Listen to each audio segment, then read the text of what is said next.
Ensuite, on a utilisé un synthétiseur spécifique pour la version voix de synthèse. Pour la voix humaine, on a eu recours au service d'un acteur qui a enregistré sa voix. Ensuite, quelles étaient les conditions? Qu'est-ce qu'on demandait aux gens?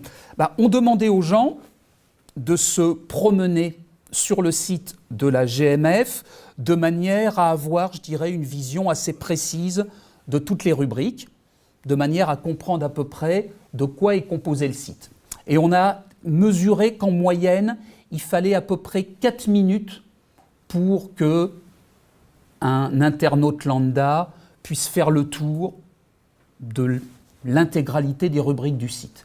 Et comme on a vu qu'en moyenne, il fallait ces 4 minutes, eh bien, tant que ces 4 minutes n'étaient pas dépassées, on ne soumettait pas le questionnaire aux répondants. C'était le temps minimum pour estimer qu'il avait à peu près perçu tout ce qui était à voir, qu'il avait interagi avec l'agent, etc., etc. Alors ensuite, et on revient sur ce que j'ai expliqué ce matin, il faut choisir des échelles de mesure. Il faut mesurer la présence sociale, il faut mesurer la confiance. Tout ça sont des concepts qui sont déjà mesurés dans la littérature par d'autres auteurs. Donc il ne s'agit pas d'inventer soi-même des mesures, on va recourir à des mesures existantes. Donc ça, il faut le justifier par des arguments qui sont plutôt des arguments méthodologiques. Donc là, vous voyez, j'explique que la présence sociale sur le site, j'ai utilisé des travaux de chercheurs qui s'appellent Bressol, Durieux, Viau, qui ont proposé en 2011, en plus une version qui était une version française, plutôt pratique puisque l'étude elle est faite sur le terrain français. Et donc on a utilisé cette échelle et pour collecter les réponses des répondants, on utilise toujours ces fameuses échelles de Likert en 7 points. 1, pas du tout d'accord. 7, tout à fait d'accord. OK ? Pour mesurer la confiance dans le conseiller virtuel, la confiance dans le site et les intentions comportementales, vous le voyez, j'ai fait des choix d'échelle. La plupart du temps, l'argument qui justifie le choix de tel type d'échelle par rapport à une autre, c'est qu'on choisit les échelles qui sont les plus fiables sur le plan statistique.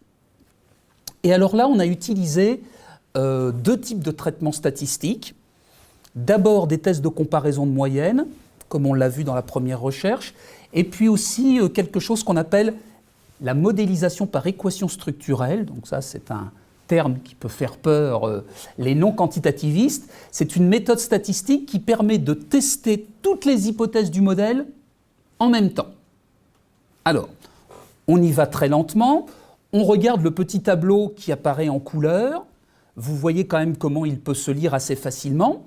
On a la version du site avec voix humaine, la version du site avec voix de synthèse, et puis regardez, présence sociale perçue, 3,77 voix humaine, 3,27 voix de synthèse, avec une proba d'erreur de 0. Ça veut dire que je peux interpréter les différences.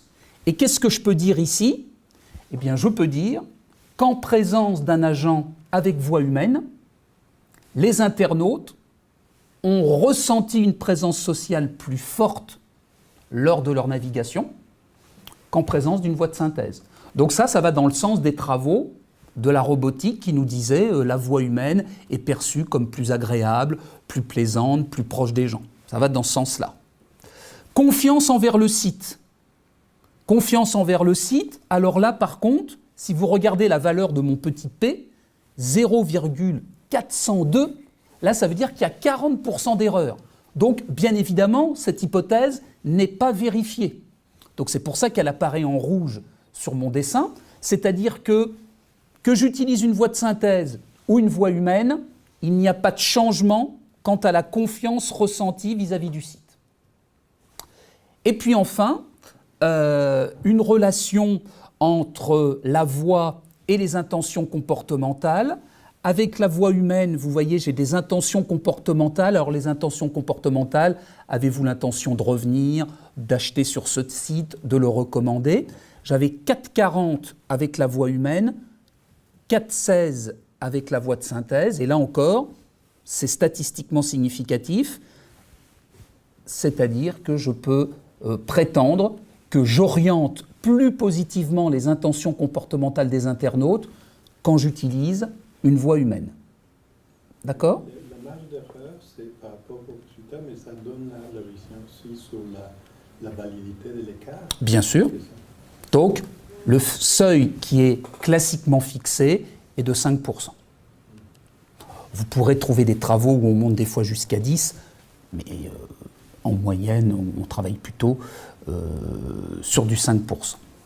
Alors ensuite, et je ne vais pas vous embêter avec la partie trop mathématique, mais je vous avais dit qu'on testait des effets médiateurs, donc juste vous donner les grands résultats sans m'étendre sur la partie quantitative. Vous voyez que la première chose qu'on a testée, c'est est-ce que la voix influence la confiance envers le conseiller, qui influence la confiance envers le site, qui influence les intentions comportementales. Bien ça, tout cet enchaînement de variables, on a pu le tester et il s'avère qu'il est statistiquement significatif. Alors vous allez me dire à quoi ça sert ? Ça sert à expliquer que la voix peut modifier nos intentions comportementales. Comment ? En agissant d'abord sur la confiance envers le conseiller virtuel et la confiance envers le site. Donc ça me permet d'expliquer à quelqu'un qui me dirait « mais comment as-tu démontré cette relation ? Qu'est-ce qui se passe dans la tête du consommateur entre le fait qu'il entende une voix et le fait qu'il ait telle ou telle intention comportementale ?» Eh bien c'est parce que la voix a eu cet effet en cascade sur l'ensemble de ces variables. C'est-à-dire que là, j'ai reconstitué finalement d'un point de vue statistique tout un processus qui explique comment la voix peut influencer à un moment donné les comportements.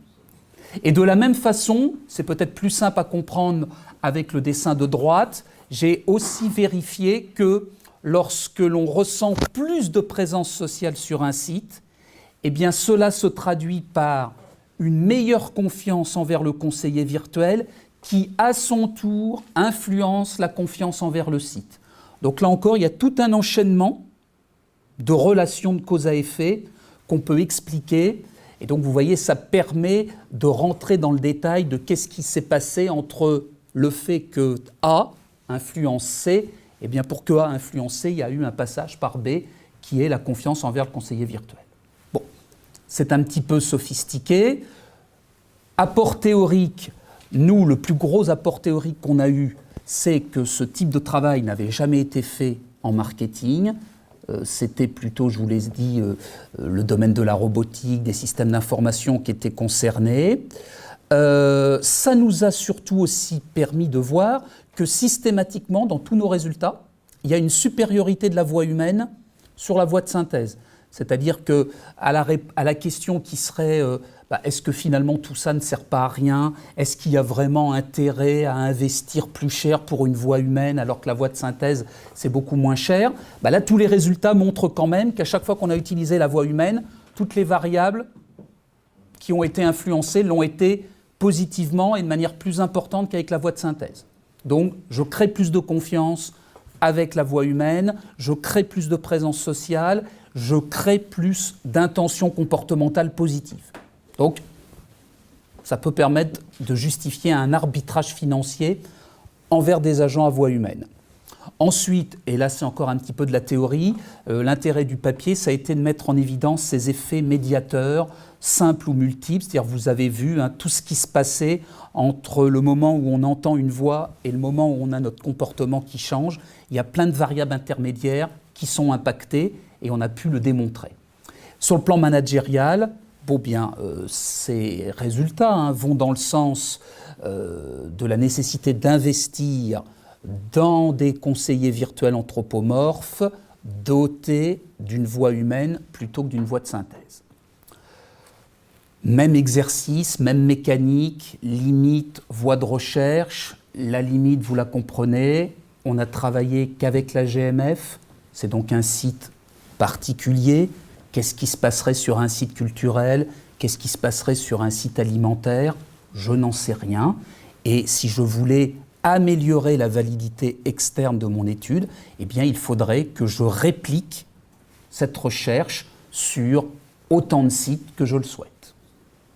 Et puis, bien évidemment, autre limite, nous n'avons travaillé que sur la voix du conseiller. Maintenant, on pourrait être encore plus ambitieux et de dire, bien, nous allons travailler sur la voix, mais en même temps travailler sur les gestes, en même temps travailler sur les expressions du visage. Tout ça pour arriver à la définition précise d'un agent virtuel le plus réel possible pour l'internaute. C'est bon.